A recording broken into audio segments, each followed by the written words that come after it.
hacia Grabarla, cambiar la dirección de El Salvador, uniéndonos al bloque soviético castrista, que era la verdadera razón de por qué se había generado este conflicto armado. Y así iniciamos 12 años. Si quieren, nos pasa la diapositiva, por favor. La otra.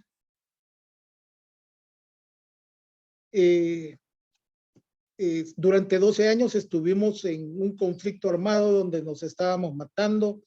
Casi toda la familia de El Salvador lloró un muerto al menos un muerto durante esos años. Pero progresivamente y posterior a la caída del muro de Berlín, ambas partes se vieron, por un lado, al ver de que no avanzaba ni uno ni el otro. Era una guerrilla extraordinaria y un ejército extraordinario en aquel momento y nadie podía ganarle a nadie. Y además, como ya había finalizado la Guerra Fría, en 1992 se firman los acuerdos de paz con el auspicio de las Naciones Unidas y varios países, entre ellos Colombia, y empieza una nueva era, una nueva democracia muy joven, con muchos fallos definitivamente, con errores, pero en todo lo que está el hombre metido, las personas están metidas, van a haber algún tipo de fallas, pero empieza la reconstrucción nacional, empieza un crecimiento económico siempre que hay posterior a un conflicto como el que tuvimos nosotros. Al entrar la paz empieza una bonanza económica, pero empieza a surgir un problema. El FMLN, o sea, la exguerrilla, Frente Farabundo Martí para la Liberación Nacional, entra a jugar en la política y se convierte en partido político. Y la gente, porque estas no son decisiones de los partidos políticos, la gente se decantaba por uno o por el otro. Entonces, durante 4 elecciones ganó Arena, durante 2 elecciones ganó el Frente, pero de repente se le ocurre a alguien satanizar lo que se llama bipartidismo, pero el bipartidismo es parte de la democracia. Vemos países grandes como Estados Unidos, Inglaterra y otros muchos, donde hay, a pesar de haber muchos partidos políticos, como ocurría aquí en El Salvador, la gente se decanta solo por 2. Y eso no es malo, eso es parte de la democracia. Y en el transcurso de todos estos años, como se empieza también a considerar que la política es mala, que la política es corrupta, que la política es de gente que no merece nada realmente, empiezan también a participar en los partidos políticos otro tipo de gente, la gente que nos lleva a la corrupción, y de repente aparecen en Arena una gran corrupción. El último gobierno de Arena es considerado un gobierno corrupto, tanto así que el último presidente de Arena está todavía preso. Creo que en octubre sale ya después de haber cumplido varios años en prisión, y el FMLN cae en la misma trampa. Y estamos hablando de pérdidas de millones y millones, de cientos de millones de dólares en la corrupción. Si me pasa la siguiente, por favor. Ya, se pegó aquí. Esa corrupción lleva a la gente a un hartazgo político realmente. Y llega el Frente en 2 gobiernos desilusiona todavía más a las personas, y había una evidencia que la Arena iba a tener una segura victoria en las elecciones del año 2019, y comete varios errores. Arena, a pesar de que llevaba bien las cosas, comete varios errores. Pero un sector del mismo FMLN que iba a perder las elecciones se autosepara y se reforma y se disfrazan de outsider.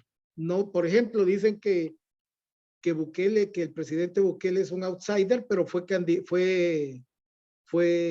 ha sido alcalde de 2 municipios de uno la capital misma y el otro un municipio muy cerca de la capital, Nuevo Cucatlán. Y por el FMLN, no podemos decir de que viene de lugares que es un neófito en la política. Él viene de del FMLN y así mucha gente que lo rodea. Pero también con medias mentiras y medias verdades, la prensa, y esto yo lo creo, que involuntariamente se convierte en cómplice de quienes de quienes quieren destruir la incipiente democracia. ¿Por qué? Empieza a criticarlo todo. Un vehículo de placas nacionales que lo ven a las 8 de la noche en la calle, ya lo ponen en el periódico o en la televisión como un abuso y no saben si es una persona que ha salido de su trabajo a las 8 de la noche. En realidad, quienes gobiernan, quienes están en este tipo de situaciones, trabajan 24 horas, 7 al día, 7 días a la semana, 365 días al año, pero la prensa empezó y estornudaba a alguien, criticaba, tosía a otra persona, criticaba y así entonces la gente se fue negativizando. Aparece Bukele y se asocia a otro partido, ya no el FMLN, sino que a Gana. Gana surge del último gobierno de Arena. Es un partido que surge de la corrupción de Arena. Y el otro partido al que se asocia es el que él crea, Nuevas Ideas.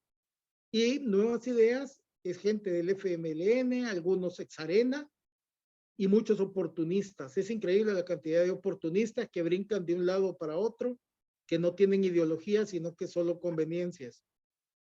Surgen las redes sociales y los partidos tradicionales no entienden el fenómeno, no lo usan y se dejan destruir por ellos. Los troles son importantes en este fenómeno.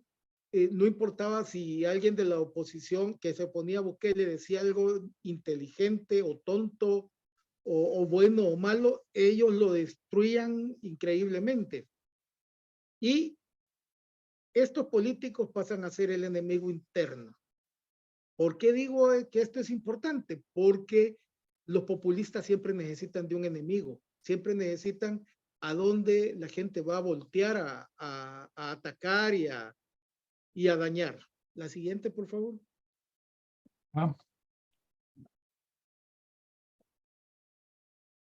Entonces, no, antes, se pasó una. Lo que ocurre es que gana el presidente Bukele y gana en realidad democráticamente. En realidad fue la elección donde hubo más abstención y el presidente Bukele logra el 27% de la votación, pero como los que no van a votar no valen, y en realidad los que no van a votar no deben de valer, al contar los que sí fueron a votar, él logra un 50 y tanto por ciento de la votación, que después va a hablar que es hasta el 97%. Empieza él a préstamos. Es un gobierno ávido de dinero increíblemente. La verdad es que todo gobierno necesita dinero. Eso todos lo entendemos, pero es increíble cómo fue. Y la Asamblea Legislativa, que todavía no era a favor de Bukele, se opuso a estos préstamos. Entonces, él quería un préstamo que, por cierto, hasta la fecha no se ha ratificado. O sea, ya teniendo la asamblea, a él ya no le importó ese préstamo, pero hace el intento de golpe de palacio, se toma la asamblea legislativa, usurpa las funciones del presidente de la asamblea legislativa y gracias a los diplomáticos en el país, al cuerpo diplomático, desiste de lo que estaba haciendo, pero como en el populismo hay mucho show, mucho teatro, habla con Dios ahí en la Asamblea Legislativa y Dios le dice que se esperen una semana más y así se logra detener el fallido golpe de Estado. Llegan las elecciones de diputados y alcaldes y Nuevas Ideas logra una mayoría aplastante, hay que reconocerlo. Mayoría calificada en la Asamblea, puede hacer lo que quiera. Entonces, en la misma noche que toman posesión, destituyeron a todos los funcionarios, Corte Suprema de Justicia, jueces opositores son expulsados y nombran los que quiere el presidente Bukele. En la práctica, en ese momento se perdió la república. ya tenía en sus manos el órgano ejecutivo, el órgano legislativo y el órgano judicial. Como muchos políticos, en realidad sí tenían cosas que debían, había corrupción y otras cosas, empiezan a huir en desbandada o se empiezan a aliar al régimen. Algunos se van a la cárcel. Por ejemplo, el exalcalde de San Salvador, Ernesto Mason, está sumamente delicado de salud y le niegan incluso tratamiento médico. Y muchos exministros del Frente Farabundo Martí están en la cárcel. Gente que al final uno lo veía cómo vivía y sabía que vivían como clase media. O sea, dentro de todos los políticos anteriores, habían corruptos, pero también habían personas decentes. Y en ese momento, con la huida, las alianzas o en la cárcel, el enemigo ha sido controlado. Los políticos anteriores han sido controlados. Entonces surge la política del bullying, una política abusiva, la política del resentimiento, la política del miedo, la política de los caprichos y la política mafiosa. ¿Por qué digo el bullying? Porque uno no puede abrir la boca porque lo atacan sin misericordia. Le destruyen a uno y a su familia mientras puedan. Son abusivos, hacen lo que les da la gana y ¿qué? Resentimiento, lo anterior no existe, lo anterior era malo, la independencia de España fue una pantomima, los acuerdos de paz en realidad no eran más que unos acuerdos en donde se pusieron de acuerdo los corruptos para acabarse el erario público y bueno, no sé, ya no se conmemoran los acuerdos de paz. Política del miedo, todo el mundo tiene miedo, nadie. Por ejemplo, estamos en camino de las elecciones del año 2024. Nadie levanta la cabeza para querer enfrentar al presidente porque el presidente además, porque es su capricho, quiere seguir siendo presidente a pesar de que la Constitución dice que no existe ¿cómo se llama? La reelección inmediata en El Salvador. Y política mafiosa porque todos son contubernios, todos son negocios entre ellos. Todo el mundo sabe eso, pero todo el mundo teme decirlo. Bukele, para ganar, estableció un pacto con las pandillas. Las pandillas obligaban a la gente que vivía en sus territorios a votar por Bukele. Pero como ya presidente empezó a cumplirles, tenía que darles una cantidad de dinero mensualmente, tratos especiales a los que estaban presos, etcétera. Pero él dejó de cumplirlos. Entonces las pandillas iniciaron asesinatos masivos para presionar al gobierno. De repente empezaba un viernes, seguía sábado, el domingo, y ya contábamos 100 muertos, digamos, asesinados al azar, un señor que iba para su casa, otro que andaba vendiendo helados, etcétera, etcétera, y simplemente los mataban para presionar al gobierno. Finaliza entonces, se rompe el famoso pacto gobierno-pandillas, donde por cierto se sabe tanto de eso que se sabe cuál era el acá, o sea, el apodo, el mote del presidente. Él era Batman y así habían varios de sus ministros con nombres especiales. Entonces, como ya tenían controlado un enemigo, había que encontrar otro enemigo y por supuesto, muy inteligentemente, el nuevo enemigo son las pandillas y comienzan a combatirlas. La siguiente. El siguiente diapositiva, por favor. Es que se pega esto aquí, ya. Entonces comienza el estado de excepción que ratifica cada cierto tiempo. ¿Qué es esto? Muchos de los derechos constitucionales de las personas, de los salvadoreños, son eliminados, ya no tienen que esperar 72 horas para entregar a un reo al juez, sino que son como 15 días, empiezan a arrestar personas sin explicarle por qué los están arrestando. Hay videos en las redes sociales donde se ven soldados, más que soldados, policías, dándole golpizas a jóvenes que ya están, yo no sé si son pandilleros o no, no tengo yo no puedo decir si no lo son, pero ya están esposados y les están dando golpizas en el suelo. Entonces empiezan arrestos a discreción, se van justos se van justos y pecadores, hay respeto a los derechos humanos y eso genera más miedo. Uno no sabe si lo van a venir a sacar de su casa. Como anécdota, este domingo alguien tocó el timbre de la casa, salgo, pregunto quién es y me dice la policía. Les juro que me dio miedo. Resulta que no, que una señora vecina padece de Alzheimer y se había perdido. La policía la había encontrado y la venía a dejar a la casa, pero se confundió de timbre. Pero cuando dijeron la policía, yo bajé, le pedí a Dios que no fuera conmigo, ¿verdad? Gracias a Dios no era así, pero ahí es donde yo me di cuenta del miedo que tenemos todos. Todos saben que hay indicios de grandes actos de corrupción, pero nadie puede ver nada sobre los gastos del Estado. Cada vez de que un ministerio va a comprar algo, que se va a hacer alguna actividad, etcétera, etcétera, la Asamblea Legislativa dice que está cerrado, es secreto, hasta dentro de no sé cuántos años se podrá preguntar sobre esos gastos.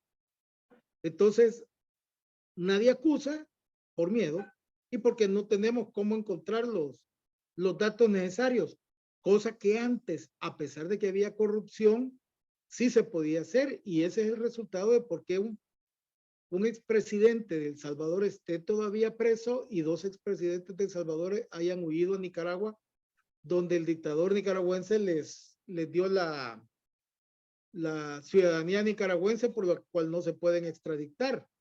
O sea, sí había cómo encontrar los indicios de la corrupción. Hoy ni siquiera eso se puede. Las políticas son erráticas y caprichosas, pero nadie puede hacer algo al respecto. Por ejemplo, un día amaneció que se le ocurrió que quería el Bitcoin y el Bitcoin, que quiere desarrollar la economía salvadoreña con la gala de Miss Universo. Una gala que cuesta más de 10 millones de dólares para el país. Y por supuesto, mientras está la gala, van a venir turistas, etcétera, pero no es algo que va a desarrollar al país. Hay planes de entregar parte del territorio a China Popular. Hay una reforma de pensiones que nadie entiende y los pocos que le entienden no dicen nada tampoco. Y así no sabemos hacia dónde vamos realmente. Un endeudamiento de casi el 100% del PIB, son realmente un barril sin fondo. Todos los martes que hay una plenaria de la Asamblea Legislativa están aprobando préstamos y a veces ni siquiera dicen para qué, simplemente lo aprueban. Las redes sociales siguen activas, los troles siguen activos, todo ese fenómeno sigue activo. Las encuestas con resultados contradictorios, por ejemplo, hablan de que no es el 90 y tanto por ciento que apoya al presidente, pero se habla que un 64% podría estarlo apoyando, pero casi el 100% está sumamente preocupado por la situación económica en El Salvador. Creo que es en todo el mundo. No creo que sea todo culpa del gobierno realmente, pero antes cada quien hacía su presupuesto para ir al supermercado, pero ahora cuando va al supermercado, las cosas ya cambiaron de precio y el presupuesto se dispara, pues, y eso es constantemente. Parece que hay países que están en peores condiciones que nosotros, pero la verdad es que es un problema económico que preocupa a la población, pero la población sigue apoyando al presidente que ha perdido millones y millones de dólares por el Bitcoin y que va a pagar millones de dólares por la gala de Miss Universo. Y que ha tomado, según algunos conocedores, ha tomado las pensiones de la gente para pagar deuda externa. Y los malos vuelven a ser los anteriores gobiernos porque es deuda que se había tomado en anteriores gobiernos, pero ningún gobierno había llegado al 100% del PIB. La siguiente, por favor. La gran desconocida del régimen, la Constitución. El presidente anuncia que se postulará a la reelección y lo aplauden. Y el vicepresidente, que es un abogado, se supone que de renombre, con de una familia que si bien de ideología de izquierda, muy respetada, su padre fue rector de la Universidad Nacional de El Salvador, dice que lo que ocurre es que hay artículos escondidos en la Constitución y que esos artículos escondidos son los que permiten que el presidente se postule a la reelección inmediata. La Fuerza Armada y Policía Nacional Civil y restrictamente obedientes al presidente.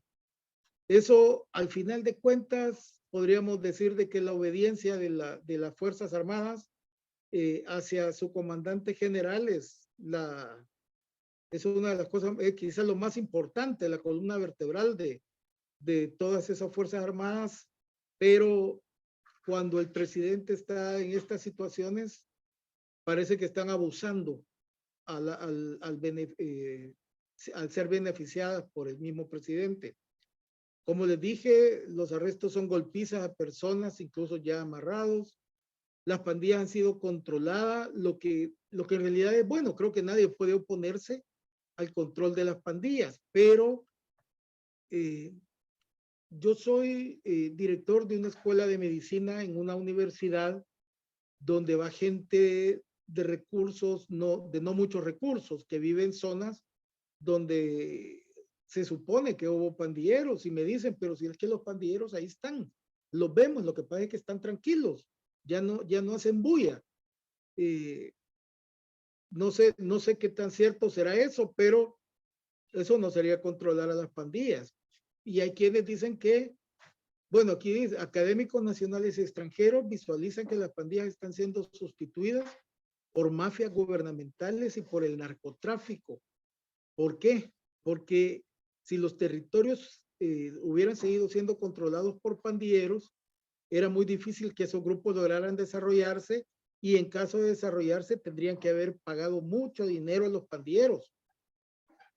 Las obras públicas inician hasta el tercer año del régimen y con evidente incapacidad. ¿Qué significa esto? Que las calles están llenas de agujeros, el tráfico es un infierno, precisamente por eso es que vine unos minutos tarde, el tráfico es realmente un infierno y nadie hace absolutamente nada. Uno pasa donde han empezado una obra pública, digamos, cambios de tuberías o pavimentación de calles, no ve, y solo ve la señalización, no ve las personas trabajando, no hay nadie trabajando. Yo supongo que están esperando que inicien la campaña para poder terminarlas rápido y empezar a usarlas como parte de la campaña. Nunca había existido tanta migración hacia Estados Unidos como desde el año 2019. Es increíble. La migración de El Salvador hacia Estados Unidos comenzó en el año 1823, 2 años después de la independencia. Yo creo que muchos quieren ser estadounidenses, pero nacimos en nuestro país y deberíamos de estar orgullosos de eso, pero se van, además de eso, se van buscando mejor suerte, mejor economía, etcétera, etcétera. Pero siempre ha sido fuerte la migración de El Salvador, pero nunca, solo es superada por la de México, pero nunca habían migrado tantas personas legal e ilegalmente a los Estados Unidos. Como les digo, los problemas económicos en aumento acelerado, que es lo que más preocupa a la población, pero siguen apoyando al régimen y entonces culpan a los empresarios, el otro enemigo. Por favor, la otra diapositiva. Entonces, ¿hacia dónde vamos? Así, ahí he terminado de decir, explicando más o menos de dónde venimos y hasta dónde hemos llegado. Yo digo, si no ocurre algo extraordinario, la oposición política seguirá opacada y sin liderazgo evidentes. Está anulada totalmente.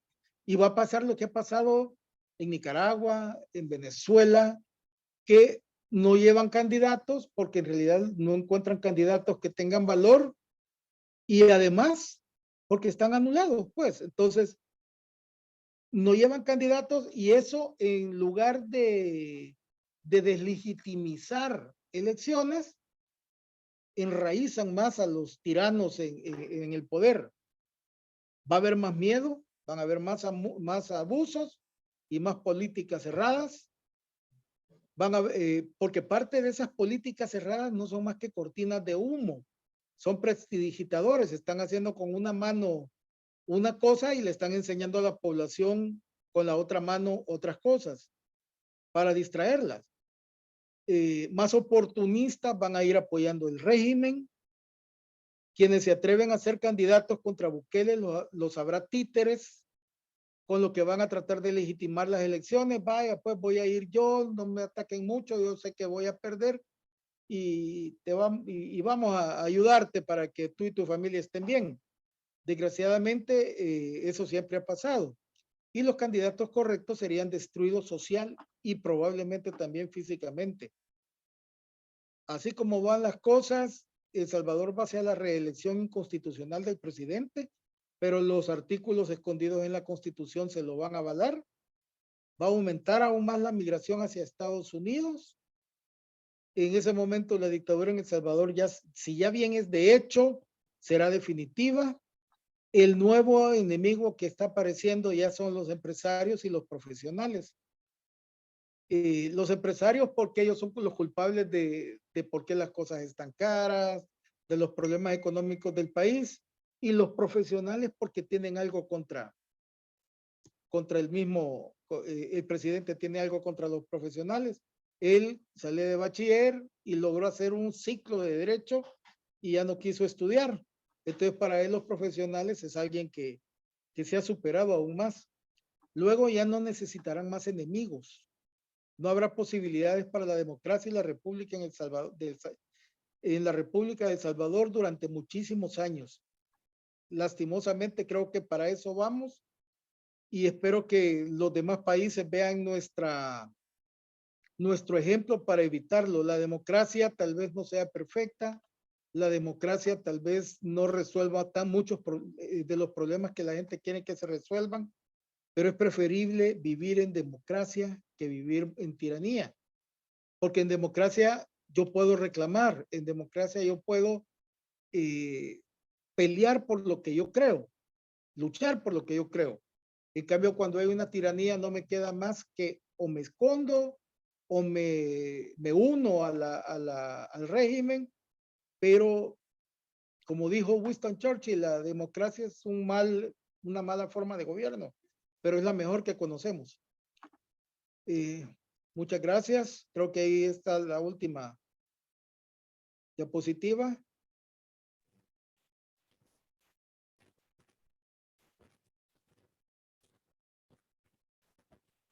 Listo, Eduardo. Buenas tardes. Abrimos entonces la discusión. Sí, creo que pasamos a ese plan. Esperando alguna señal de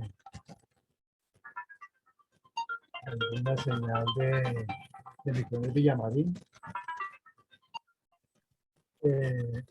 Pero mientras tanto, queremos decirle a las personas que quieran intervenir que por favor inicialmente levanten la mano y háganlo saber para efectos de poderle dar la palabra y empezar a desarrollar este conversatorio.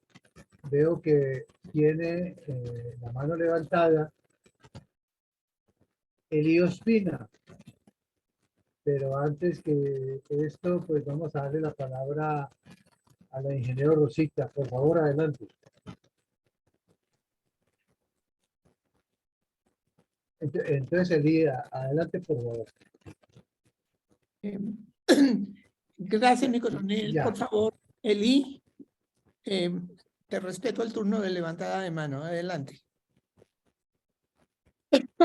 Bueno, muchas gracias, ingeniera. De todas maneras, también yo le podría decir, igual, usted por ser la mujer, pero bueno, ya me impulsé. Tenía un concepto tan fuerte hacia Nayib Bukele que tal vez estaba siendo uno más en el mundo de los engañados.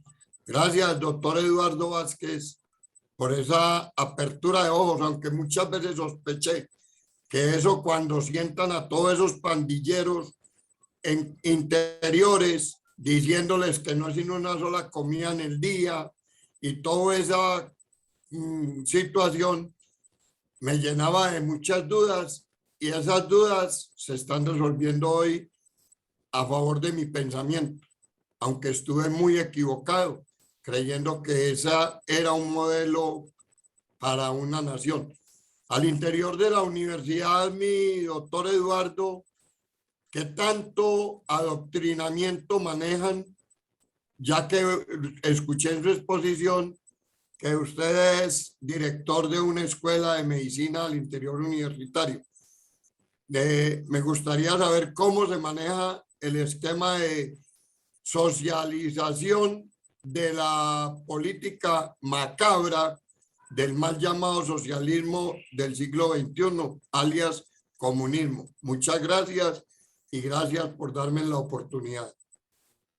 Muchas gracias por su pregunta, coronel. En política, cuando una cosa es demasiado buena, hay que empezar a sospechar. Con respecto a la universidad, yo trabajo en la Universidad Nueva San Salvador y ahí nos dedicamos exclusivamente al aspecto académico. Evitamos discusiones políticas porque creemos de que los estudiantes tienen derecho a tener sus propios criterios, al igual que los docentes y los directores. Entonces ahí, por lo menos en mi universidad, lo que menos hablamos es de política y de estas cosas, pero sí, cada quien tiene sus criterios. Perdón, hay universidades que tienen grupos que permiten encuestas importantes y de respeto, siempre dentro de la academia, siempre dentro de la academia. La Universidad Nacional, por su parte, igual está limitada al aspecto académico, probablemente también por el miedo que se genera en este régimen. Un miedo superior a cuando se hablaba de los gobiernos militares.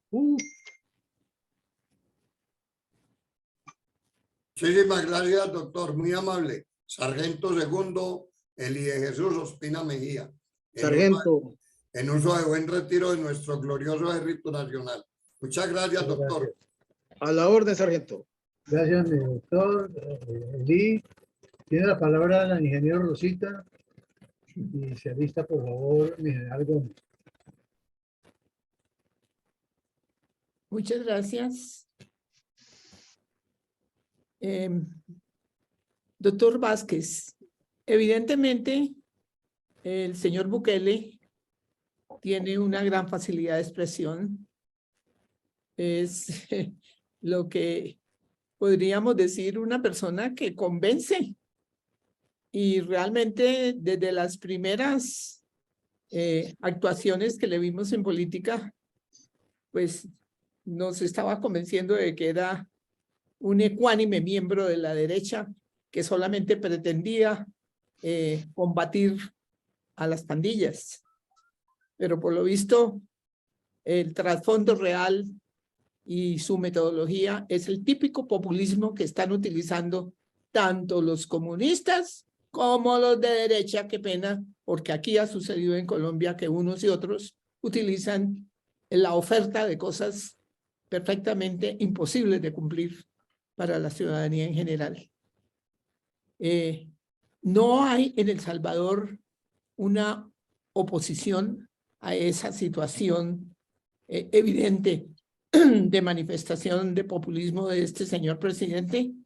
No hay ni en los medios de comunicación ni en los grupos legislativos de El Salvador quien le haga oposición y le diga de frente que no están de acuerdo con ese manejo que le está dando a la situación en El Salvador. En la teoría sí existen, Arena todavía existe, el Frente todavía existe, los otros partidos se aliaron al presidente. En la práctica no hay oposición realmente. ¿Por qué? Por lo que vienen arrastrando, corrupción, malos gobiernos, etcétera, por miedo, por un montón de situaciones. Y porque si alguien levanta la cabeza, digamos, puedo decir yo, quiero aspirar a la presidencia de la República y me voy a y voy en mi partido a ver cuál es el proceso para llegar a ser candidato, uno sería totalmente destruido. No solo socialmente ni moralmente, físicamente podría ser destruido también. Entonces, el miedo es tremendo. El miedo es tremendo. Sí, se está tratando de levantar. La Asamblea Legislativa tiene 64 diputados, creo, el presidente. Es imposible, de 64 de 84. O sea, no se puede hacer absolutamente nada. La Corte Suprema de Justicia la impuso por dedo el señor presidente, nadie le va a decir nada. Los medios de comunicación o están sujetos a su voluntad o les quita publicidad, les quita recursos, los mantiene terriblemente encerrados. Y lo peor, él creó sus propios medios de comunicación, tiene su propio periódico, su propio canal de televisión, etcétera, etcétera. Si alguien ha leído a Maurice Joly con su conversación de Maquiavelo con Montesquieu en el infierno, yo creo que ha seguido bastante de lo que dice ese libro. Es increíble. Si no podía con la prensa, él se convirtió en la prensa. Así de sencillo. Y con los recursos del Estado, ¿cómo no lo iba a hacer? Muy grave, muy grave. Muchas gracias, doctor Eduardo Vázquez. Tiene la palabra mi general Gómez y se alista, por favor, mi coronel Carvajal. Doctor Eduardo Vázquez, primero que todo lo quiero felicitar por esa excelente conferencia y esa sinopsis que usted nos hizo en el día de hoy de su país. Yo realmente me uno a lo que decía Elío Espina y lo que decía la ingeniera Rosita. Aquí hace más o menos un año, todos aquellos podemos decir, de ideología de derecha, lo tomábamos como ejemplo, como bandera, porque eso era lo que nos mostraban los medios de comunicación. Eso era lo que replicaban inclusive dentro de todos los chats de la reserva activa de las fuerzas militares, llámese oficiales, suboficiales, soldados, todo. Pero realmente uno se da cuenta que en todo momento es el engaño, el populismo, las mentiras y la verdad. En algún momento también en esta fundación alguien hizo una exposición, pero yo me atreví como a no creer mucho y hoy ya confirmo toda la situación. Muy bien, lo felicito, mi doctor Eduardo Vázquez, porque además como médico darse uno cuenta que es una persona que conoce de la seguridad de un país.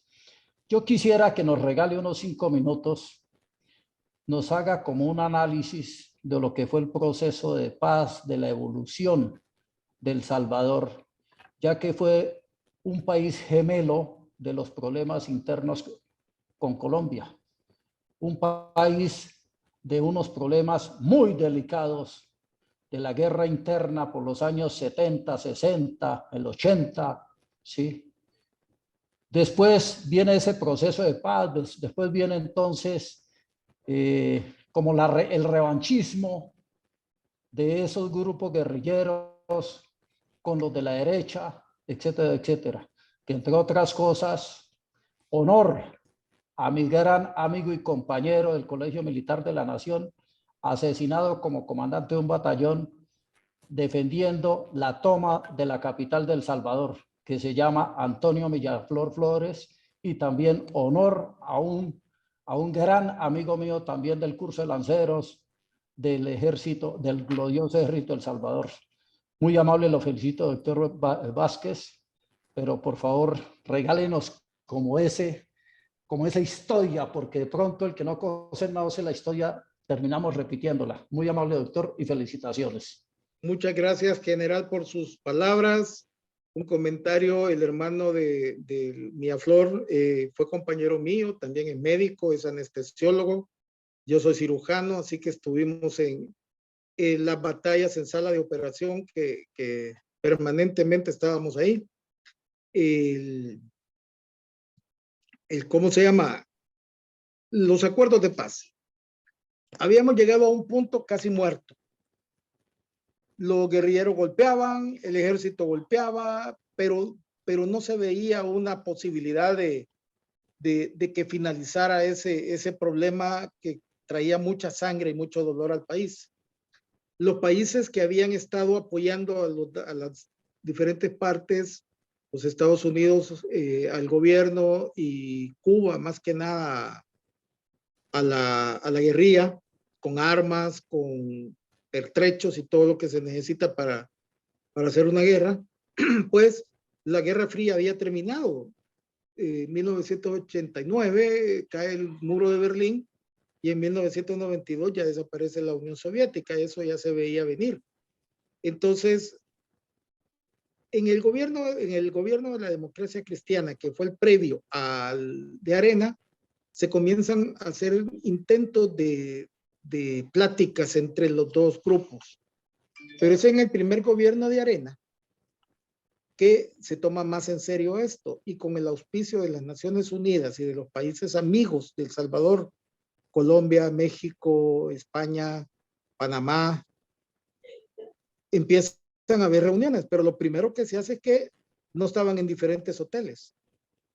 Los comandantes, los que estaban de verdad, la comisión del gobierno y la comisión del FMLN, que era de altísimo nivel ambas, estaban en el mismo hotel, tenían que comer juntos, se iban a sus respectivas habitaciones y se despedían en el pasillo. Al día siguiente tenían que ir a desayunar juntos. Y cuando uno está negociando, las negociaciones no en la mesa, sino que cuando uno está tomándose un café, cuando uno está tomándose un trago a veces, o cuando uno está comiendo, empiezan a encontrarse los puntos de convergencia. Eso trajo poco a poco una nueva institucionalidad. Por ejemplo, el FMLN quería que desapareciera la Fuerza Armada, que fuéramos un país como Costa Rica donde la Fuerza Armada no existe.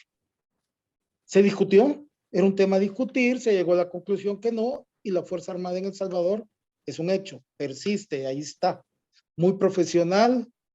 Ahorita su comandante en jefe es alguien muy particular, pero la Fuerza Armada tiene que ser disciplinada, ¿no?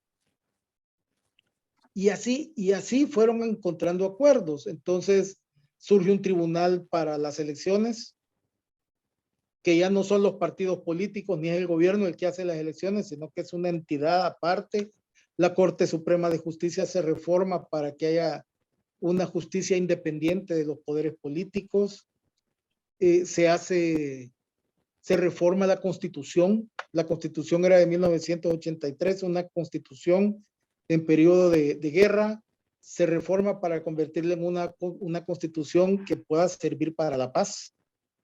Surge ¿cómo se llama?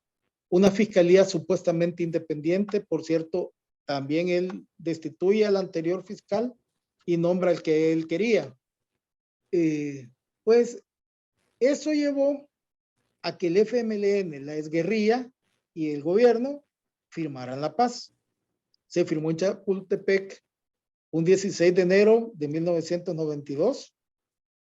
Las armas callaron definitivamente. Siguió el conflicto ideológico, siguieron las ideas totalmente dispares, por supuesto, el antagonismo, pero al final de cuentas la democracia es eso, que cada quien pueda pensar como mejor le parezca. Esa es la democracia, y que podamos buscar los mejores métodos para que todos podamos encontrar alguna ganancia dentro de la sociedad. Pero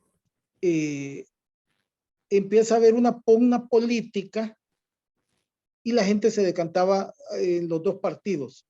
Se había logrado tanto con esos acuerdos de paz, se había logrado tanto con el apoyo de los países amigos y de las Naciones Unidas. Había sido fue una Fuerza Armada que cumplió a cabalidad lo que los acuerdos de paz le ordenaron. La guerrilla, salvó al principio que tenían armamento escondido en Nicaragua y en El Salvador, etcétera. Después todo eso se acabó y la guerrilla también empezó a respetar los acuerdos de paz. y empezamos a caminar por una democracia. ¿Qué la arruinó? Creo que fue la corrupción, básicamente. La corrupción arruina todo. La corrupción es terrible y hay que cuidarse de la corrupción. Definitivamente todos los países, como médico lo comparo con un cáncer, pero con un cáncer de esos fuertes y agresivos. La gente no se superaba precisamente por la corrupción. Y ese fue el hartazgo. Ese fue el hartazgo de la gente. Y surge alguien que les ofrece un dulce. Hay un grupo de niños, se les ofrece dulce, se les da un dulce a cada uno, y después con la promesa, y después te voy a dar otro dulce, y después te voy a dar otro dulce, los niños empiezan a hacer lo que uno quiere. Entonces, eso fue lo que surgió. Ahora, cuando usted me dice de derecha, Nayib Bukele no es de derecha. Nayib Bukele viene del Frente Farabundo Martí para la Liberación Nacional. Fue alcalde del municipio de Nuevo Cuscatlán, un municipio sumamente floreciente, muy, muy cerca de la capital, y fue alcalde de la capital, San Salvador, por el Frente Farabundo Martí para la Liberación Nacional. Él andaba a la par del presidente, de los dos presidentes del Frente, él andaba con todos los equipos del FMLN. Él es parte de una revisión, una autocrítica dentro del FMLN y un grupo que se separó sabiendo que como FMLN iban a perder y lo disfrazan de un outsider. No podían decir que era de derecha porque la izquierda no iba a votar por él y aquí votó por él izquierda y derecha pero no puede ser outsider alguien que ha sido alcalde 2 veces y que ha ido a elecciones y que ha participado activamente dentro de un partido político. Y el partido político de él era el FMLN. Muchas gracias, doctor. En general, ¿tiene algo?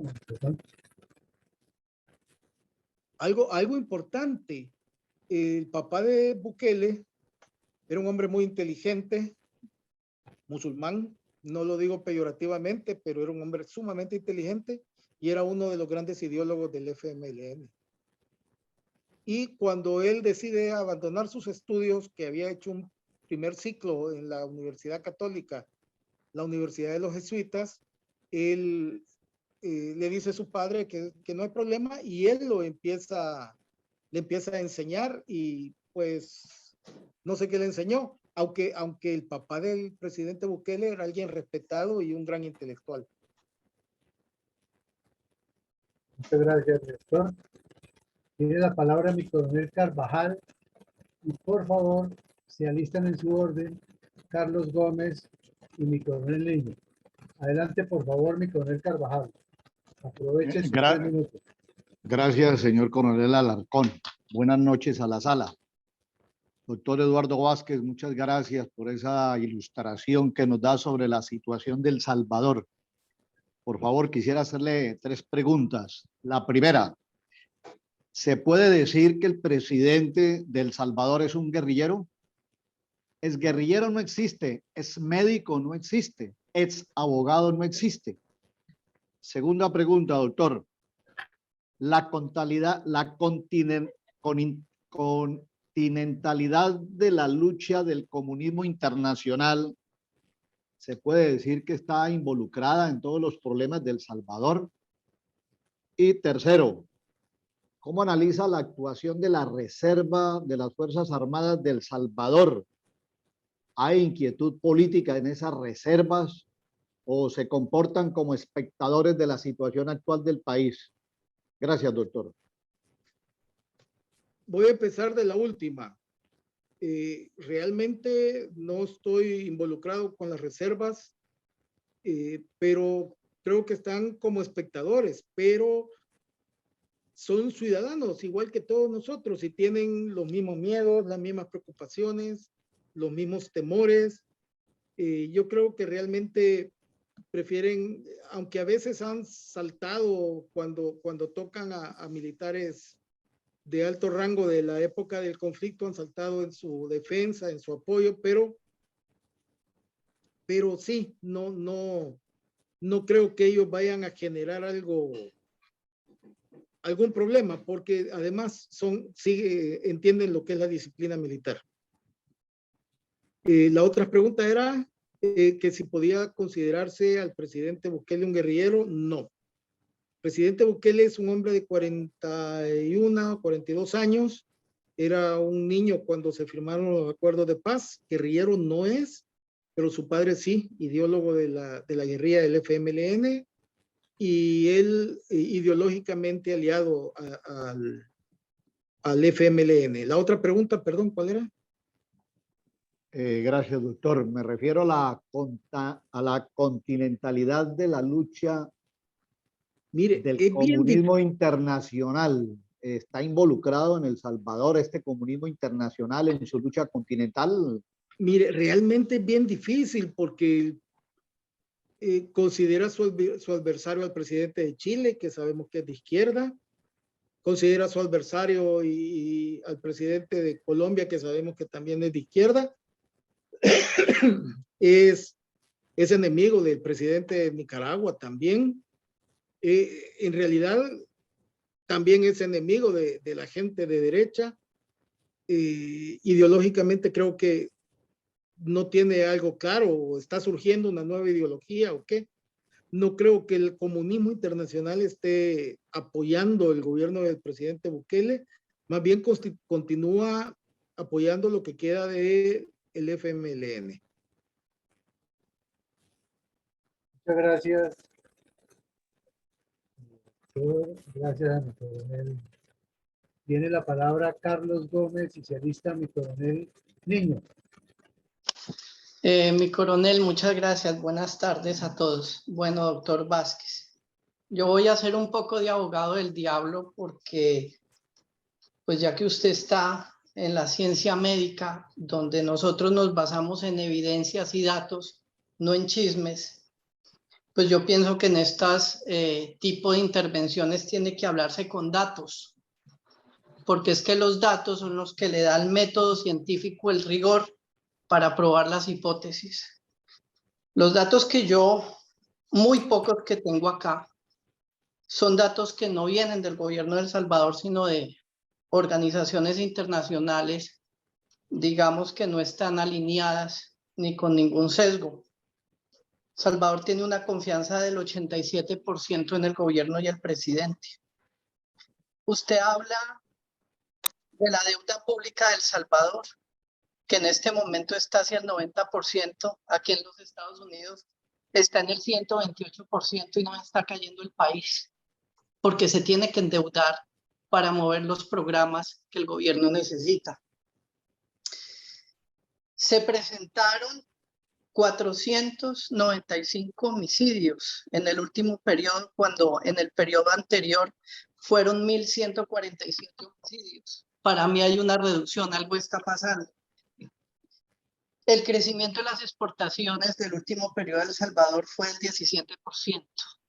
¿Serán los empresarios enemigos cuando tienen un crecimiento del 17%?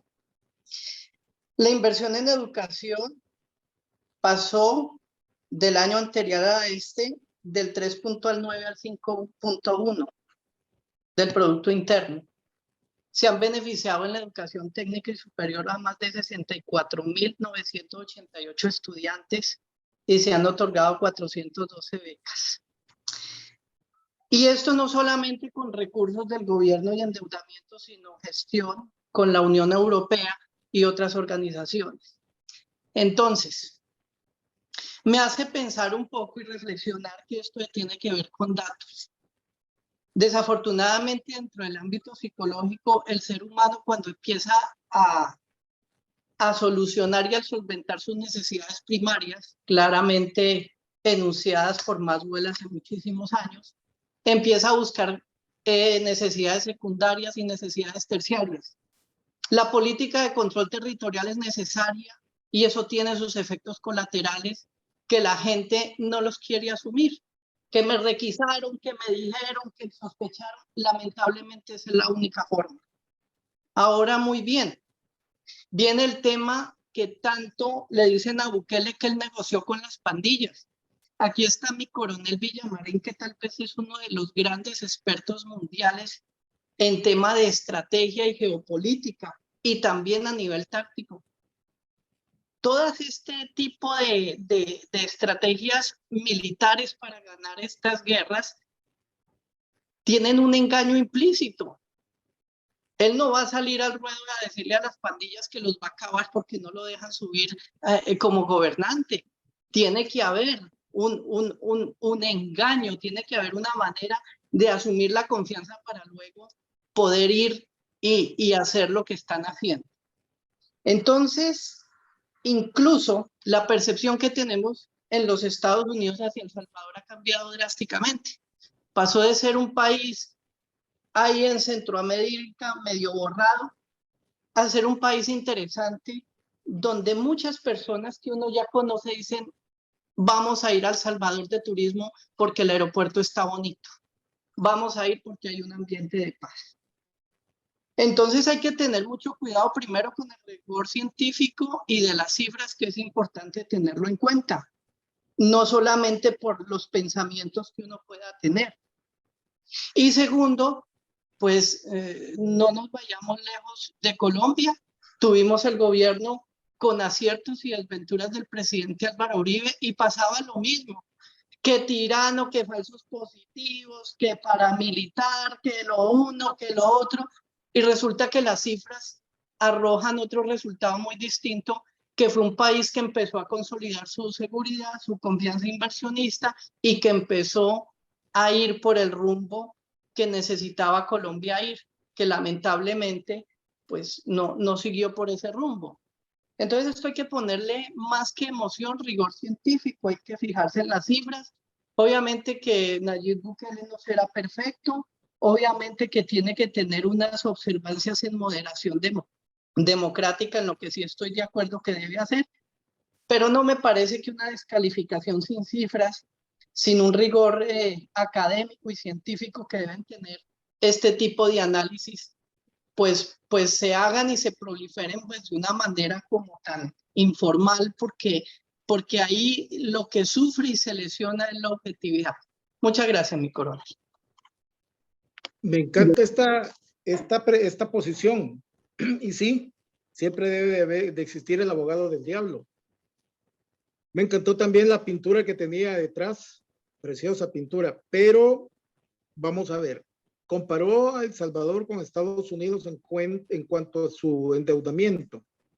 La diferencia entre El Salvador y los Estados Unidos es que los Estados Unidos tienen recursos naturales, los Estados Unidos tienen una economía pujante, los Estados Unidos, a pesar de un alto endeudamiento, puede producir lo suficiente para poder ir pagando, aunque se siga endeudando. La verdad es que uno cuando compra una casa se endeuda. Las deudas no son malas solo porque son deudas. Las deudas son malas cuando no se puede producir lo suficiente para pagarlas. Segundo, tiene razón. Como médico yo entiendo perfectamente lo que es la ciencia con evidencia. Tiene que ser así, pero los números no explican muchas cosas. Un médico debe de entender que tiene que encontrar números, la evidencia definitivamente, para poder demostrar causa y efecto, si funciona o no un medicamento o una acción terapéutica. Pero a veces es imposible tener esos números totalmente. Y tenemos que confiar en la evidencia clínica. La evidencia clínica ya no se trata solo de números. La evidencia clínica es que le doy a este paciente, le doy este medicamento y sin conocer exactamente el mecanismo de acción, empezamos a ver que funciona. Empezamos a ver que los pacientes se curan. Un ejemplo, la acupuntura, todos sabemos que funciona en muchas cosas. Sí, de acuerdo. Los números pueden ser fríos y los números nos dicen muchas cosas.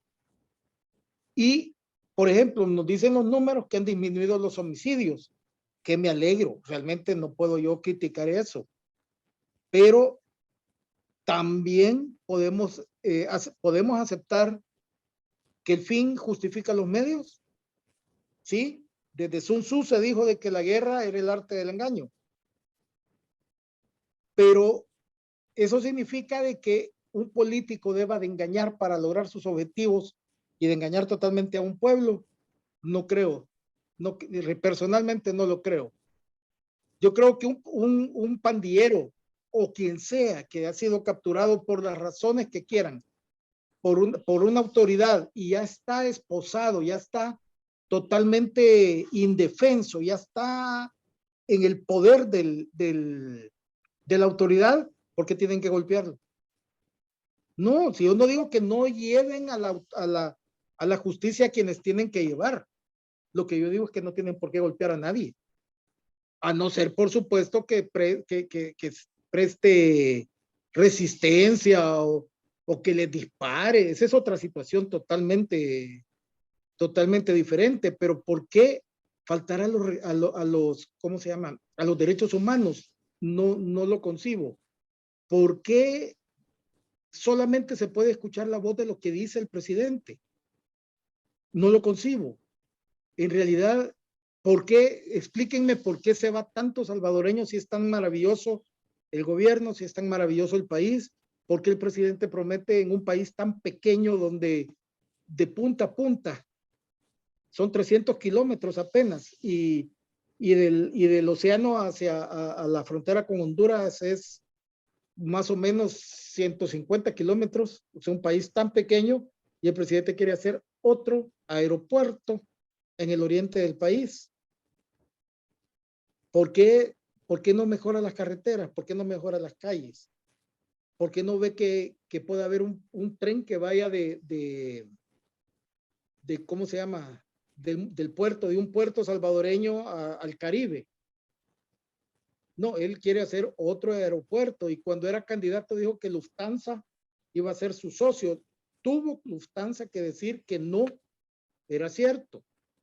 Entonces, sí, la evidencia tiene que ser clara, pero El Salvador no tiene recursos naturales, no tiene petróleo, no tiene uranio, no tiene estaño, no tiene oro, no tiene, o sea, sí tiene oro, pero las cantidades no son enormes y es prohibida la minería. Entonces, todo esto hace que una cosa sea la deuda de los Estados Unidos, que tiene posibilidades de ser pagada y nunca se arriesga al default, y otra cosa es la de una persona o de un país que sin trabajar simplemente agarra el dinero y no lo hace producir. Y si no lo hace producir y no tiene cómo pagar, el fracaso es inminente. En algún momento de otro va a haber un fracaso. Entonces, solo recordar de que el fin no justifica nunca los medios. Los medios deben de ser lícitos, deben de ser correctos. Sí, a veces un gobierno tiene que hacer cosas que le puedan doler a la población. Y eso se llama responsabilidad. Pero es lo que no estamos viendo en este país ahorita. Y realmente es peligroso. Si alguien dice, no estoy de acuerdo con esto, es mi derecho. ¿Por qué me atacan? ¿Por qué me insultan? ¿Por qué, además de hacerlo conmigo, lo hacen con mi familia? Ese es mi problema. Yo tengo derecho a decir, no estoy de acuerdo con algo. Así como otros están con el derecho de decir, sí estoy de acuerdo con algo. Y engañar, o sea que voy a engañar a las pandillas para que me lleven al poder y cuando esté en el poder las voy a engañar para poderlas destruir y entonces voy a quedar bien con la población y la población me va a seguir dando sus votos. No considero eso la forma más correcta de hacer política. Pero en fin, ese es mi criterio. Ese es mi criterio. Y sí estoy de acuerdo. ¿Cómo se llama? Solo para información, cuando una revista científica, médica, da resultados, se deben a estudios médicos, estudios serios, donde la evidencia está ahí, definitivamente. Cuando muchas agencias internacionales dan datos, la única fuente que tienen es lo que que quieren los gobiernos que se diga. Así, eso se los digo porque también he trabajado en esas situaciones revisando datos, etcétera. Y resulta que profundamente todos esos datos vienen de los datos de ministerios, de instituciones gubernamentales, etcétera. Entonces sí, habría que buscar la fuente real de esos datos. Y desgraciadamente, como las instituciones muy respetables, como la UNESCO, no tienen más que decir eso, pero estamos en un país donde se esconde la información pública. Se esconde definitivamente. Acaban de cambiar la ley que permitía las compras y licitaciones del gobierno. No sé con qué objetivo, no sé con qué fin, pero había una ley que obligaba a llenar muchos, ¿cómo se llama? Que obligaba a llenar muchos, evitar mucha corrupción. Al final no fue suficiente y sí, se necesitaba revisar, pero no sé, hay una nueva ley que dicen que lo que está haciendo es fomentando precisamente eso. Va México recién estrenando su presidencia. México le dona $300 millones y no existen, no aparecen, no se saben qué es eso. La pandemia le dio a nuestros países mucho dinero y no se sabe exactamente qué pasó porque los datos de la pandemia y los gastos generados por la pandemia son secreto de Estado. Entonces, ¿de dónde salen los datos? ¿Y qué confiabilidad puedo tener yo con esos datos? Los datos en una revista científica, sí, definitivamente, pero ahí sé quién lo hizo, sé cómo lo hizo y sé por qué lo hizo. Pero cuando se esconden las cosas, empiezan las dudas. Gracias. Muchas gracias, mi doctor Vázquez. Tiene la palabra mi coronel Niño y se alista, por favor, mi coronel Pachón. La ruta alterna. Buenas noches. Gracias, Nicolás Alarcón. Buenas noches para todos. Doctor Eduardo, muchas gracias por su contextualización sobre lo que está ocurriendo en El Salvador con Nayib Bukele. Pero realmente, más que una pregunta, es una reflexión, obviamente, con todo respeto, es decir, uno como colombiano no está viviendo allá, uno sabe lo que ocurre por los medios, por todo, pero realmente usted es el que sabe realmente la situación que se vive allá en El Salvador. Pero yo quiero dejarle, y esto no para todos, tanto para usted, doctor Eduardo, y para todos los asistentes, realmente nos desgastamos muchas veces en buscar el mandatario, el líder, el presidente ideal, estudioso en los temas estratégicos, en las políticas públicas. Realmente, nosotros mismos en nuestras mentes construimos el deber ser y el ideal de un presidente. No lo vamos a encontrar, por más de que tratemos. Obviamente hay que tratar de hacerlo, hay que estudiar, hay que prepararnos políticamente y todo para realmente sacar nuevos liderazgos y que conduzcan en buena marcha a un país, a una nación, pero realmente esto es en el imaginario y tenemos que vivir aterrizados. Obviamente alguien decía ahí el populismo de derecha, de izquierda, realmente todos. Pero tenemos que preguntarnos todos nosotros qué preferimos, qué tipo de populismo queremos en un mundo real. Obviamente ninguno de los dos podríamos decir, pero ante una situación que coyuntura que a nivel Latinoamérica preferimos que realmente sea alguien de supuesta derecha, entre comillas.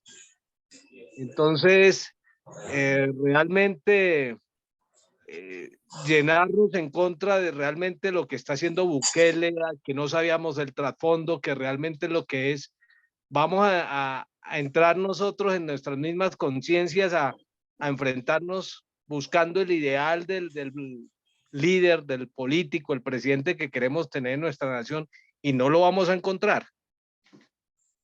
Lo único cierto es que no podemos dejar que esto siga avanzando la izquierda y siga y tratando nosotros al mismo tiempo de generar barreras y decir no, este es un populismo de derecha tampoco, pero considero que en algo por lo menos está atrayendo gente. Bueno, él tendrá sus trasfondos, pero yo me pongo, si usted se pone a mirar el caso de usted mirando el caso colombiano, la época de Uribe, todos defendíamos a Uribe, sí, trajo la seguridad para el país, el progreso y todo eso. Pero también fue un populista porque tampoco dejó bases construidas a futuro para preservar la nación y el país ante una inminente llegada de la izquierda. Entonces, realmente encontrar el candidato ideal no lo vamos a encontrar, por lo menos así empecemos otros 200 años. Obviamente tenemos que preparar nuevas generaciones en la parte política, pero realmente considera uno que es preferible tener a alguien hacia la derecha que aplaque y no lo que estamos viendo en nuestras naciones, donde ahorita todo lo malo es lo bueno y lo que es bueno y que ha sido bueno toda la vida, ahora es malo. Y usted mismo ha visto el problema que estamos viendo en Colombia, donde el caso de la justicia quiere ahora darle oportunidad a una cantidad de bandidos, delincuentes, y esto no es así. Alguien tiene que poner autoridad, sea como sea.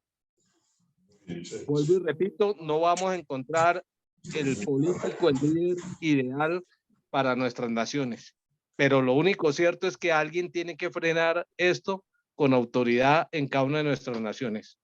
Muchas gracias. Coronel, yo creo que tiene usted mucha razón. El gobernante perfecto no existe, y el día que los latinoamericanos entendamos que el líder es cada uno de nosotros, de toda la población, que no podemos estar buscando líderes a quien aplaudir, a quien admirar, cuando nos podemos admirar entre nosotros mismos, esas personas que salen a trabajar en lo que trabajen todos los días, esos son líderes. Las personas que buscan la seguridad de sus lugares donde viven son líderes, todos. No busquemos el líder perfecto como gobernante, porque hay muchos que se meten en medio. Y finalmente le voy a decir otra cosa, y es que no existe un populismo bueno. No importa si se haya disfrazado de izquierda o de derecha. Al final, ambos tipos de populismo le hacen mucho daño a nuestros países. Y los gobernantes y los políticos tal vez podrán y tienen derecho a tratar de ser populares, pero eso es diferente a ser populista. Gracias. Muchas gracias, doctor Vázquez. Tiene la palabra mi coronel Pachón y se alista Eduardo Patiño. Don Eugenio, buenas noches. Muchas gracias al doctor Vázquez. Muy amable por la información. Realmente, pues, como lo han expresado algunas personas que me han precedido, pues aquí se recibe información de que Bukele, pues, era o es el salvador de la situación del país. Pero queda entonces un aterrado con la información que usted nos acaba de dar, porque no sé si quienes no somos activos directamente en participar y dirigir asuntos políticos tenemos gran culpa, porque a ratos cuando las personas que llegan al poder a dirigir el país, las regiones, las localidades, pues cometen sus errores y nos quedamos callados. Entonces, difícilmente podremos contrarrestar la corrupción, porque en Colombia, pues en este momento, la disculpa es de que 200 años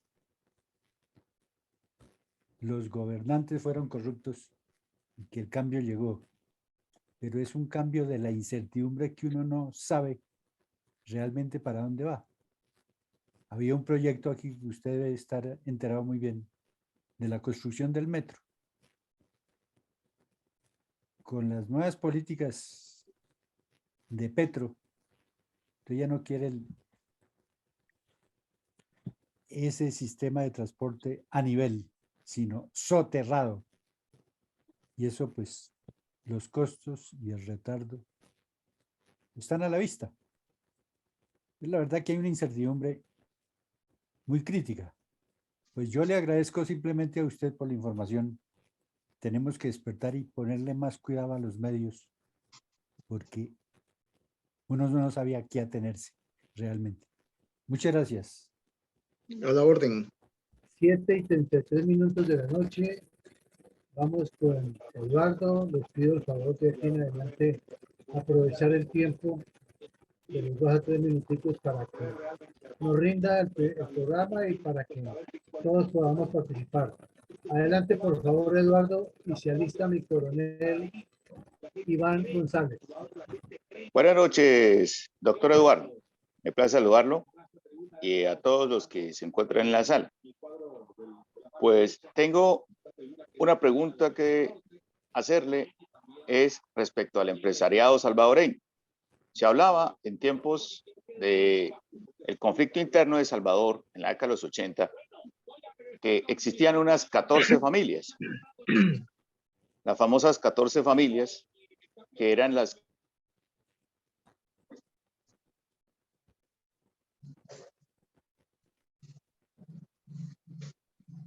ha aumentado el grupo de empresarios en El Salvador, se hablan de unas 33 familias más o menos.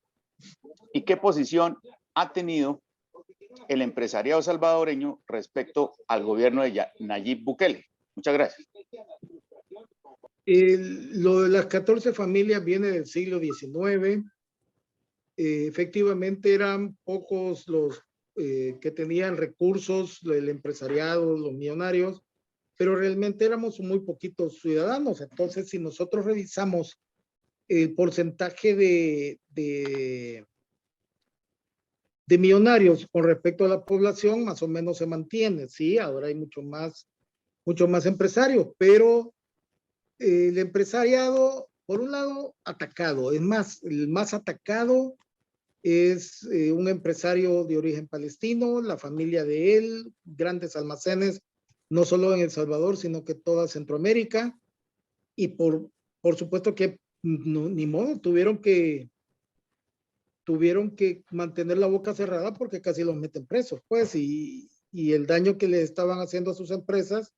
Y el objetivo de los empresarios no es hacer política, el objetivo de los empresarios es crear empresas y hacer dinero. Y eso creo que es lo correcto. Muchos han optado, creo yo, por el silencio, por mantenerse con bajo perfil para que no los lastimen, y efectivamente no, hasta ahorita no ha sido más con esa familia que les digo, porque esta persona podía haber sido un oponente muy fuerte al presidente Bukele. Algunos se han plegado definitivamente al régimen, pero como les digo, los objetivos de un empresario no es precisamente el de gobernar ni el de hacer política. Participan en política porque les conviene para sus actividades. Y no estoy tratando de hablar de cosas malas, aunque aparecen cosas malas, pero simplemente ellos negocian con los gobiernos y tienen que estar bien con los gobiernos. Otros no están muy de acuerdo, pero prefieren mejor el silencio a evitar que tengan serios problemas. Muchas gracias. Mi coronel Iván González, tiene usted la palabra. Gracias, mi coronel. Doctor, en Colombia tenemos muchos casos de izquierdistas, especialmente los ideólogos, los doctrinarios, que después con los años, después de haber sido muy beligerantes de jóvenes y de adultos, ya con los años se arrepienten y se declaran contrarios y piden casi que hasta perdón. Pues me llama la atención que usted nos explicó que el padre de Nayib era ideólogo izquierdista y guerrillero, y que su hijo suspendió sus estudios y él se dedicó también entonces a enseñarle, aunque usted dice no saber qué le enseñó. Pero llama mucho la atención que ahora Nayib sea una ultraderechista. Sería que eso me da derecho a la duda razonable de pensar de que el padre de Nayib también se arrepintió, pero por algún motivo no lo confesó. ¿Estoy equivocado o usted tiene otra opinión? La explicación es sencilla. Nayib no es, el presidente Bukele No viene de un partido político de derecha, sino que viene de un partido político de izquierda. Alcalde de un municipio importante cerca de la capital, y posteriormente fue alcalde de la capital, San Salvador, y fue electo por un partido de izquierda, no por un partido de derecha. Fue electo por el Frente Farabundo Martí para la Liberación Nacional. No por Arena ni por otro partido de derecha. Ese es el problema. El engaño, como ya lo dijeron, que a veces las cosas tienen que ser a base de engaño. Yo creo que no. Podemos en algún momento los políticos disfrazar algún tipo de verdades, pero el engaño sí es algo demasiado grande. Si usted ubica a Nayib con una ideología de izquierda, aunque no sea amigo de los gobiernos de izquierda que hay ahorita en Latinoamérica, porque para él esos gobiernos de izquierda representan al antiguo FMLN, representan al antiguo partido político de izquierda en El Salvador. Y él lo que anda propagando es que deben de existir otras cosas más allá de las ideologías. Pero si nos alejamos del mundo de las ideas, del mundo en el cual nosotros podemos razonar, podemos entender, podemos incluso opinar, estamos perdidos. Yo no estoy diciendo si la ideología de izquierda per se tenga que ser mala o la de derecha tenga que ser mala. Muchas veces lo que lo hacemos malos somos las personas que lo ponemos en práctica. Pero si usted ubica en su lugar a Nayib Bukele, se va a dar cuenta de que es un hombre de izquierda, que se ha manejado dentro de la izquierda. Y entonces podemos empezar a entender algunas cosas. No es ultraderecha. Ok. Bueno, gracias, doctor. Muy amable. Otra cosa, tampoco sería bueno que fuera de ultraderecha. La ultraderecha tampoco es un ejemplo a seguir, creo yo. Soy un hombre de derecha, pero no llego al extremo de lo que se considera ultraderecha. No, yo creo que yo creo en los derechos humanos, soy pro vida, creo en todo eso, pero no en una ultraderecha que también va a hacerle daño a un país. Okay. Muchas gracias, doctor. Tiene la palabra Freddy Blanc. Gracias. Muy buenas noches a todos. Entré algo tarde, estaba en unos compromisos, reuniones acá en mi país y preocupados también. No alcancé a escuchar, reconozco la exposición ahí del doctor, pero en la continuidad de las preguntas y las explicaciones he ido tomando ya idea de lo complejo que está eso. Me hacía mucho sentido algunos comentarios que escuchaba por ahí, me van a perdonar que no identifique a los que le hicieron, pero claro, hablaba el doctor ahí de la historia que fue el presidente elegido con votos de izquierda. Nosotros también tenemos casos históricos acá en Chile que ocurrió lo mismo. Un presidente, Gabriel González Videla, ya poco menos de un siglo, ya por los años 40, elegido por la izquierda, pero él reaccionó en una forma muy similar a Bukele, que cuando el Partido Comunista acá empezó como le llamo yo, ahí le metió los zorros al gallinero y empezó a dejarle la escoba en el país, él llegó a crear, a dictar la ley maldita que se le llama hasta el día de hoy. Y esa ley maldita proscribió el Partido Comunista y hubo una represión bastante sangrienta con ellos. No es la primera vez que pasa. Ustedes saben que muchos de nuestros países han estado sometidos a eso.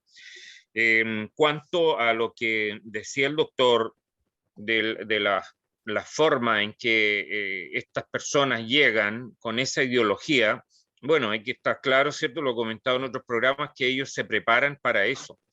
Y desgraciadamente los procesos que llevan ellos adelante, por lo general democráticamente se les cae en algún momento porque la ciudadanía se da cuenta de las consecuencias que tendría que ellos llegaran a gobernar, porque tenemos tres formas de gobernar en nuestra sociedad occidental, ¿cierto? Que la monarquía, la democracia y el totalitarismo, las dictaduras marxistas. Entonces, obviamente no vamos a querer una dictadura marxista y la gente empieza a tomar conciencia, pero ahí hay un proceso mucho más largo que mencionaba él también de de las grandes instituciones como las universidades, donde empiezan a proliferar las ideas de construyendo nuestra cultura y llevando justamente, que lo mencionaba él, a valorar lo malo, transformarlo todo, y eso va deconstruyendo al hombre y su esencia. Entonces, ya he hecho el contexto, y perdonen que me haya extendido tanto, pero al doctor, ¿qué probabilidades ve él de que el presidente Bukele, con esa imagen que tiene en muchos países que estamos en situación muy compleja con el comunismo internacional, sometidos a esto, porque nosotros, cada país nuestro es una pequeña esquina de la cancha nomás, la esquina corner de un partido de fútbol? Esto es de la sociedad occidental. ¿Qué probabilidades ve él de que Nayib Bukele vaya en algún momento a completar el proceso de, podríamos llamarle estabilización, no estoy tan seguro que sea la palabra, pero la estabilización democrática del país, y en algún momento tener elecciones también que sean verdaderamente democráticas y no sometidas bajo la presión de las amenazas de la izquierda que nos tiene muy acorralados como Latinoamérica?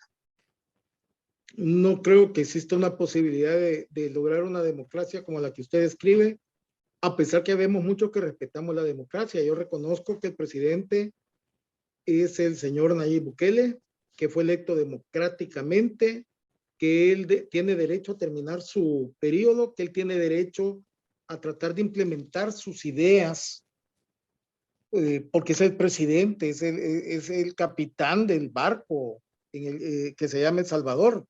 Merece todo nuestro respeto, pero también la ciudadanía merece el respeto de saber la verdad. La ciudadanía merece el respeto de políticas serias. La ciudadanía merece que tener la oportunidad de participar en política. Y si yo participo en política y pierdo, pues perdí. Pero estoy conforme porque sé que fueron elecciones correctas, que el Estado no se metió a apoyar a alguien directamente, etcétera. Ese es el problema en El Salvador, que la democracia se ha perdido. La democracia se ha perdido. Y repito, Winston Churchill dijo que era una mala forma de gobierno, pero es la mejor que conocemos. ¿El por qué? Porque eso me permite a mí disentir como ciudadano. Que van a crear una carretera en tal parte, yo digo que no me gusta, porque me va a quitar la visibilidad de algo, porque va a pasar por un río en donde yo pesco, etcétera, etcétera. Tengo derecho a disentir, pero si las políticas públicas y los estudios y todo eso dicen que debe de hacerse, pues debe de hacerse. Yo soy solamente una persona. La democracia somos muchos. Doctor, una consulta ahí al tenor de lo mismo, y perdón que haga nuevamente una pregunta ahí. Acá nosotros, igual que en el resto de los países, semana a semana tenemos encuestas de sensibilidad ciudadana. Y acá la ciudadanía está muy clara respecto de cuáles son las prioridades que tienen como ciudadanos acá. ¿Cuáles son esas prioridades en su país? Las prioridades de cualquier persona, exactamente las mismas prioridades. Primero, la casa, alimento, la vida, el día a día, trabajo, un trabajo que de ser posible sea muy bien remunerado, etcétera, etcétera.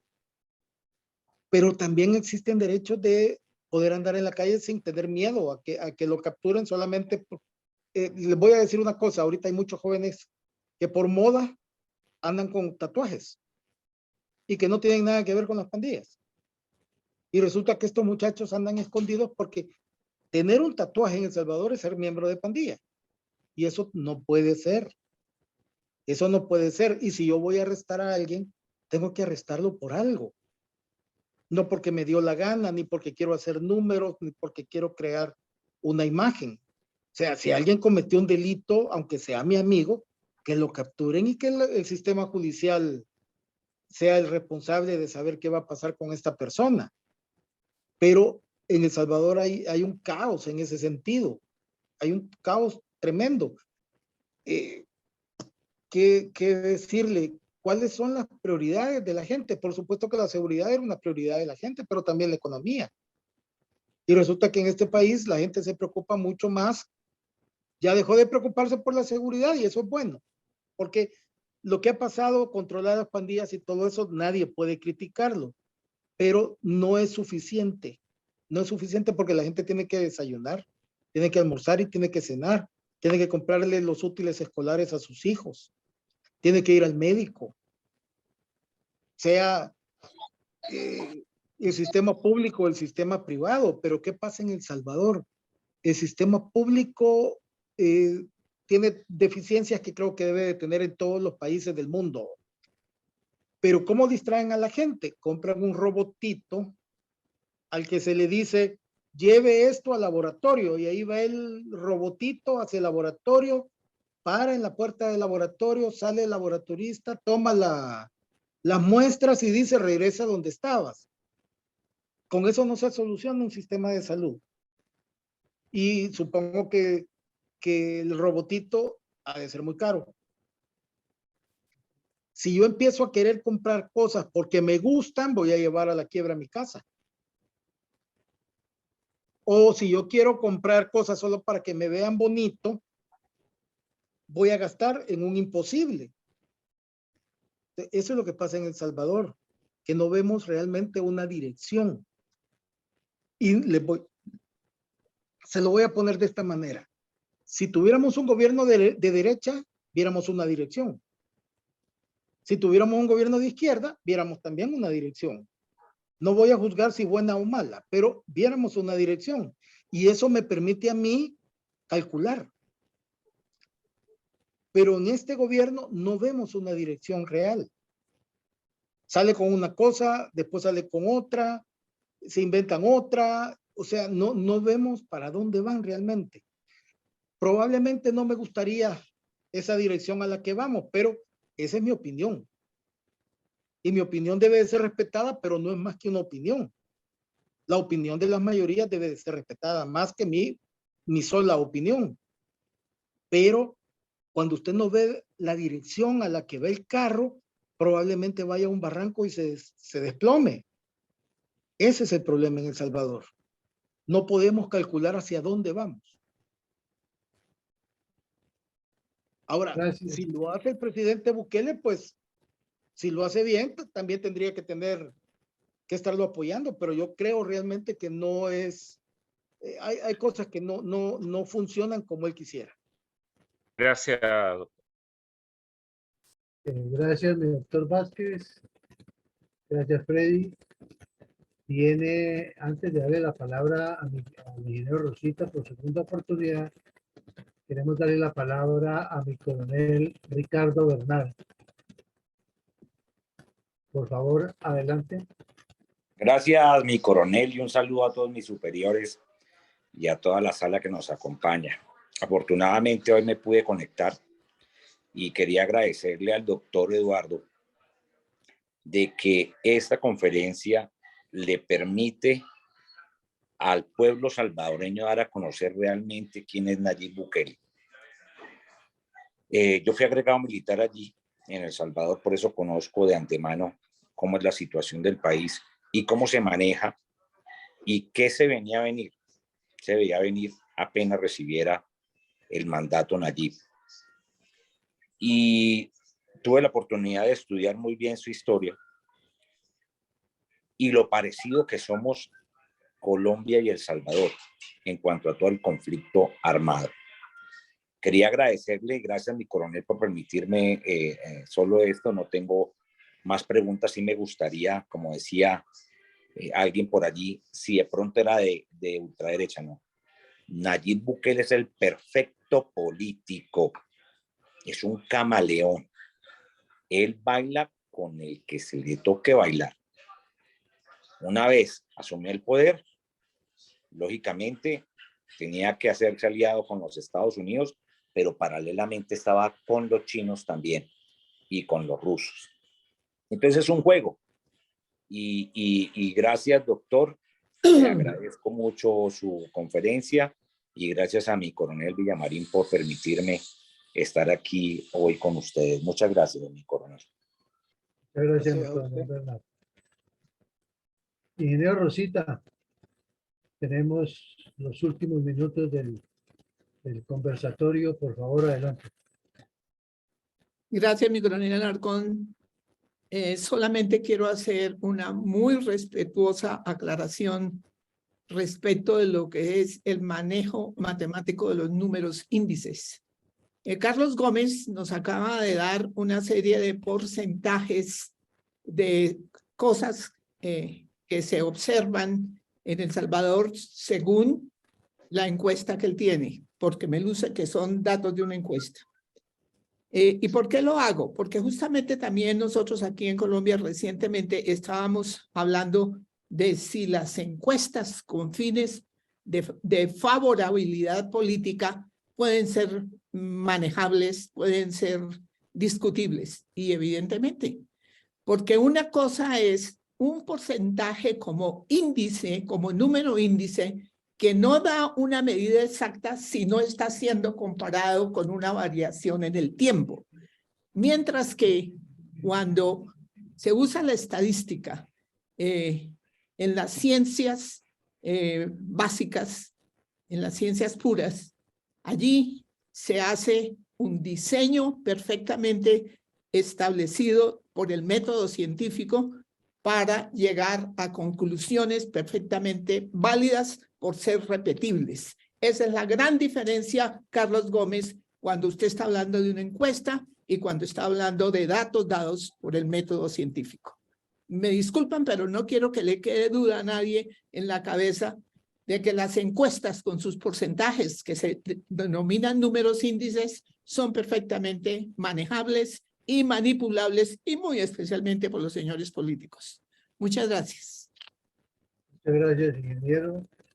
Presento excusas a los que nos quedaron por fuera en la formulación de sus aportes y preguntas.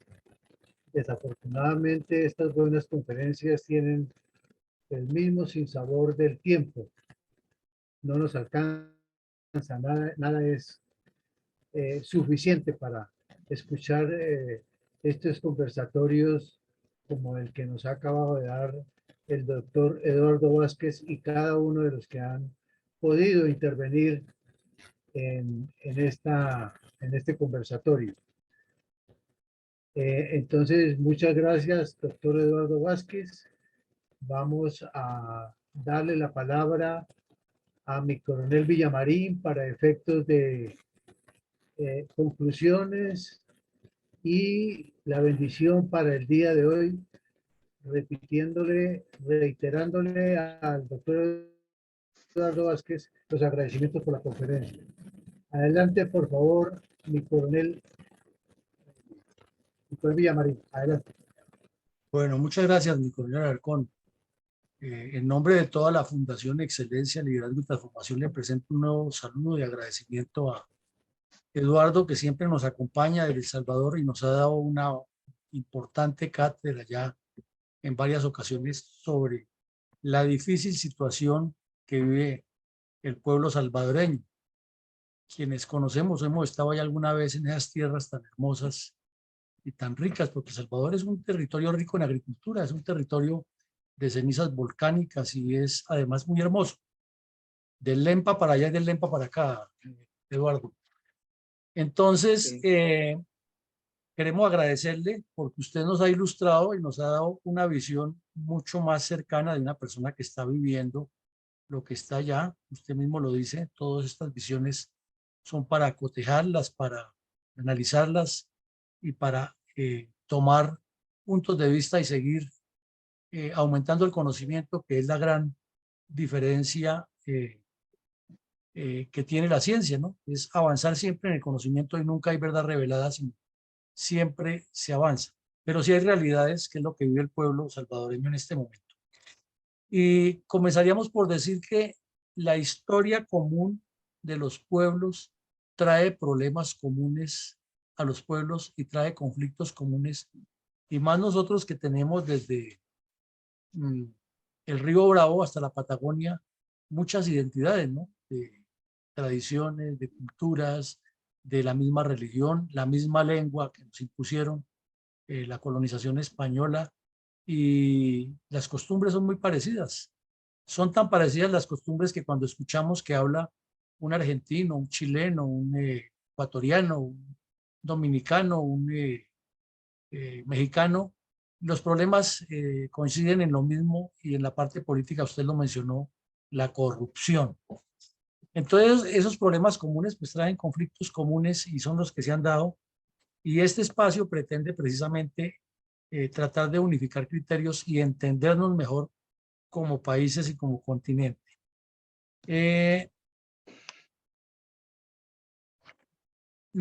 Tenemos también que fortalecer entre todos ese espíritu de profundizar antes de matricularnos con, porque resulta que los populistas tienen esa tendencia de buscar la forma de matricular los grandes conglomerados para mover las masas. No les interesa ni les sirve las personas que piensen ni las personas que los cuestionen, porque son enemigos gravísimos del Estado y de sus ideales. Y resulta que ahora que Latinoamérica ha caído en tantos populismos, unos de izquierda y otros de derecha, muy pocos de derecha, pero sí muchos de izquierda, entonces los que nos llevaron a esos errores quieren vendernos la idea que hay que ponerlos otra vez a ellos en el poder para que ellos saquen a los que les quitaron, pero les quitaron fue sus prebendas. Y así no es. La solución es de construcción de democracia, de fortalecer los valores participativos, y toda esta interacción nos da la posibilidad de conocer mejor y de no comer entero y de entender que hay que mirar las noticias siempre con la profundidad y recurrir a la historia. La historia es maestra de los destinos y los pueblos que viven una historia siguen ese decurso y los conflictos que se dan en cada pueblo por la misma historia se van repitiendo porque es que los comportamientos son culturales y heredados y una cultura no se cambia de la noche a la mañana.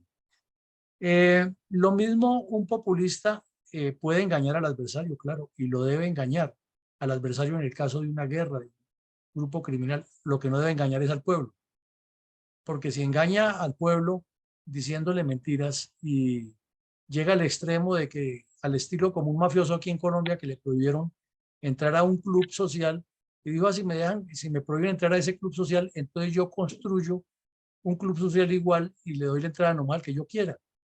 Entonces lo mismo, si el señor tenía problemas con la prensa, entonces puso su propia prensa y así tampoco es la solución. Siempre en la democracia la prensa crítica será mal vista porque afecta a quien dice que está muy abierto. Y vemos, por ejemplo, al periodista Fernando del Rincón, que tiene tantos enemigos como amigos en Latinoamérica. Él dice cosas que a muchos no les gusta oír. Y entonces cuando ataca a los de izquierda, los de la derecha son felices porque está matriculado con ellos. Pero el día que le mete la mano a los de la derecha y les desenmascara lo que están haciendo, tampoco les gusta. Entonces, esas profundidades son las que tenemos que tener, porque ahí ha estado el problema de Latinoamérica, en que se polarizan dos secciones y el pueblo ignorante de la política se deja llevar y termina en la violencia. Así es de que, Eduardo, nos sentimos muy satisfechos, muy ilustrados, y usted abrió el debate. Y cuando una persona abre el debate, pues quiere decir que el auditorio estuvo pendiente de lo que dijo, porque peor sería que todos no dijeran nada. Entonces quiere decir o que sabían todo lo que dijo o que no le pusieron cuidado a lo que dijo. Pero cuando usted abrió el debate fue porque nos puso a pensar y nos puso a reflexionar. Y qué bueno que se armen estos debates aquí con la altura, con el respeto, y que haya la posibilidad de enriquecer más, porque estoy seguro que todos salimos esta noche de aquí convencidos que ya no podemos estar tan confiados ni en lo que nos dice un lado ni en el otro, sino seguir indagando y mirando que los hechos nos van dando los resultados. A todos muchísimas gracias. Mañana los invitamos, tenemos por la noche la presencia de un señor coronel del Ejército Argentino retirado que nos va a contar su experiencia después de que hubo la caída del gobierno militar en la Argentina y se produjo todo un proceso que ya lo llaman la democracia, pero que ha tenido muchas afectaciones para la seguridad y el desarrollo de Argentina, y que lo tenemos que mirar es de acuerdo con lo que ocurrió y no con lo que suponemos que ocurrió. Y así seguiremos trabajando. Así es de que, Eduardo, mil gracias. Un fuerte abrazo desde Colombia y ojalá que podamos volver a compartir las pupusas allá en San Salvador. Sí, pues gracias de mi parte. Me permiten explicar lo que pasa en mi país, a un país al que tanto quiero, a un país que me encantará algún día poder visitar también. Bienvenido, Eduardo, y muchas gracias, muy amable por su amabilidad, por su conferencia. Gracias. Muchas gracias, buenas noches. Mi coronel. Buenas noches. Ya lo invito a ver Colombia.